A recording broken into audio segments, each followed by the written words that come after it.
दोस्तों, आदाब, सलाम, नमस्कार। कभी कांग्रेस की धाक हुआ करती थी तो अब बीजेपी का चलता है सिक्का। जी हाँ दोस्तों, हम जो कहने जा रहे हैं आप समझ गए होंगे। लोकसभा चुनाव की तैयारी पूरे देश में युद्ध स्तर पर शुरू हो गई है।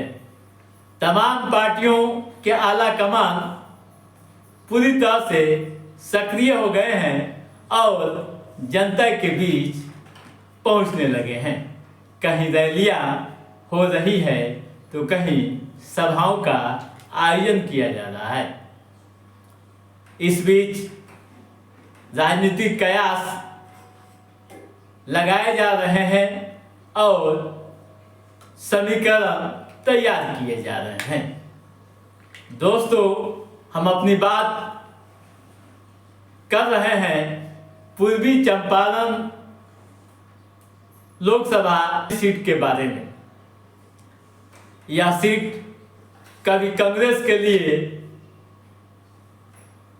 काफी महत्वपूर्ण सीट था, तो अब यहाँ बीजेपी का सिक्का चल रहा है। दोस्तों, कैसे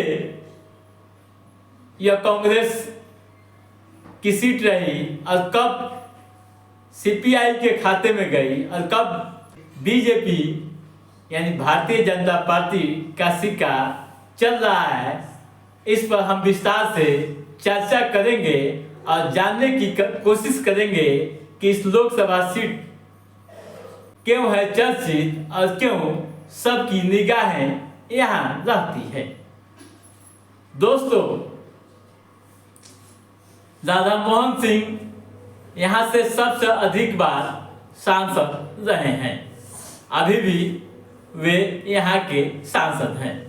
पहले 1989 में, उसके बाद 1996 में, 1999 में, 2009 में, 2014 में और 2019 में वे यहाँ से चुनाव जीते और सांसद बने।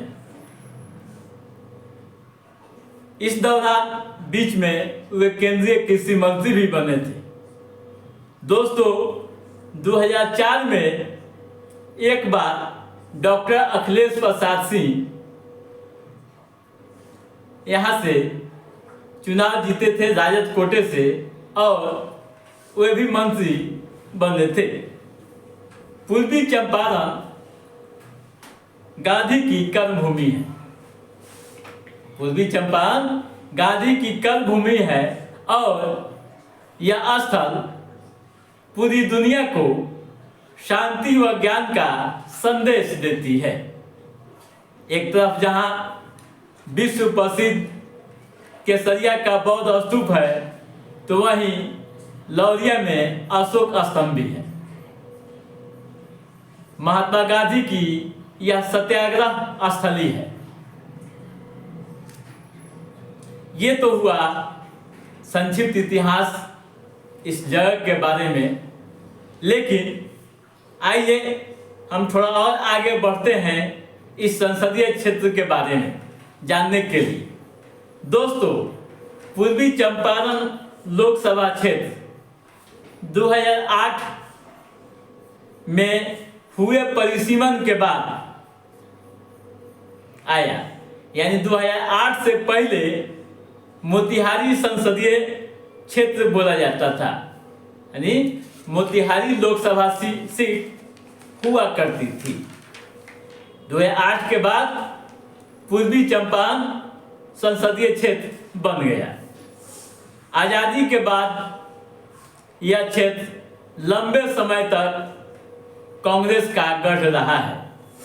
बाद में यहाँ भाजपा का सिक्का जमा।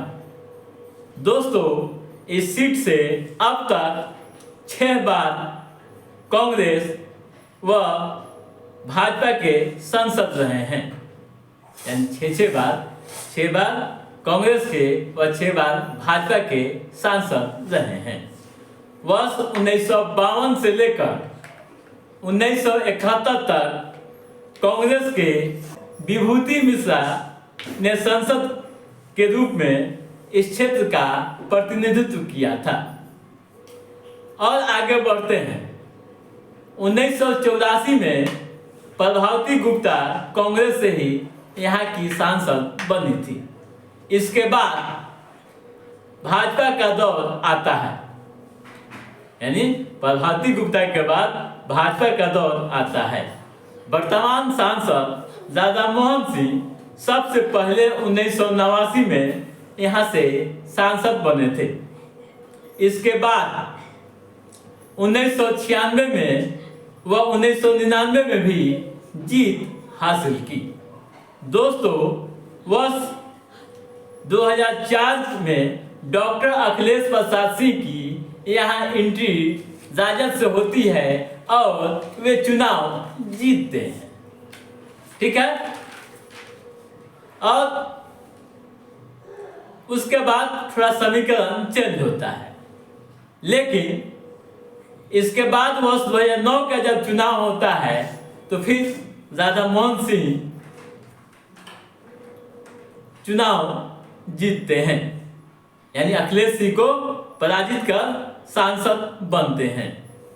पिछले 3 चुनावों में राधा मोहन सिंह लगातार जीत हासिल कर रहे हैं। दोस्तों, वर्ष 2009 के लोकसभा चुनाव में भले ही इस क्षेत्र का नाम बदलकर पूर्वी चंपारण हो गया, लेकिन अब तक के चुनावों में भाजपा के लिए सबसे चर्चित व बड़ा चेहरा राधा मोहन सिंह ही रहे हैं। वह अब तक 9 बार चुनाव लड़े और 6 बार जीते, यानी 9 बार चुनाव लड़े और 6 बार सांसद बने। इस सीट पर 2 बार सीपीआई व राजद का भी कब्जा रहा है। वर्ष 1980 व 1991 में सीपीआई से कमला मिश्र मधुकर जीत कर सांसद बने थे। फिर 1998 में पहली बार राजद की टिकट पर रामा देवी ने राधा मोहन सिंह को हराया था। तो दोस्तों,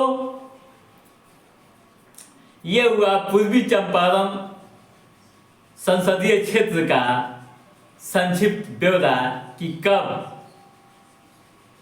किन्हें सांसद बनने का मौका मिला। आइए थोड़ा सा और विस्तार से हम एक बार समझ लेते हैं कि कौन कब यहाँ से सांसद बने थे। हम 1952 से शुरू करते हैं। दोस्तों, एक नज़र में जानना ये जरूरी है कि 1952 से लेकर अब तक यहाँ कौन कौन सांसद बने थे। 1952 से लेकर 1971 तक विभूति मिश्र कांग्रेस से, ठीक है।